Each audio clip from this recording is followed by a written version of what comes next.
Hello mga magandang araw. Today ay i-share ko muna sa inyo yung aking paninda na OB Pianon. Simple lang itong mga na simple lang din yung ating palaman dito. Kaya tara na. So dito meron tayong egg whites at mula ito sa large na itlog. Batihin ko lang ito hanggang sa mag-create ito ng bubbles. At pag ganito na yung ating egg whites ay unti-unti kong ilagay dito yung ating puti na asukal. Unti-unti lang talaga natin itong ilagay hanggang sa ito'y maubos. At nang naubos ko nang nailagay lahat yung ating asukal ay sunod ko na ding ilagay dito yung ating egg yolk. At yung paglagay ko dito ay paisa-isa lang hanggang sa maubos. At nang naubos ko nang nailagay lahat yung ating egg yolk, ay naglagay lang ako dito ng flavor natin na OB flavor powder lang. Pwede naman kayo ditong gagamit ng syrup or di kaya yung liquid na OB flavor. At batihin ko lamang ito ng mga ilang minuto at nang halos matunaw yung ating asukal na mag-well combine yung ating flavor dito sa ating mixture at nang madurog na talaga yung ating egg yolk. Hanggang sa maging ganito kalapot yung ating mixture.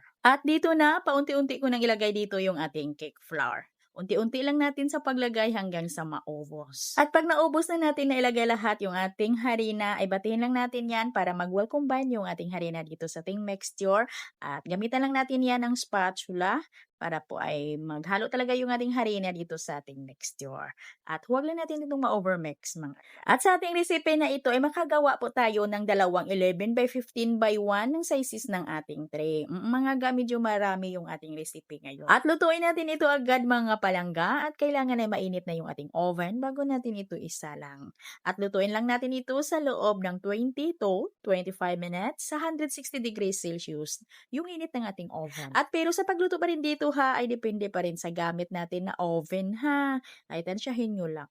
At kailangan na ito'y palamigin muna natin bago natin lagyan ng palaman. Kasi margarine lang yung ating ilagay dito na palaman. Baka matunaw din yung ating palaman pag mainit pa ito.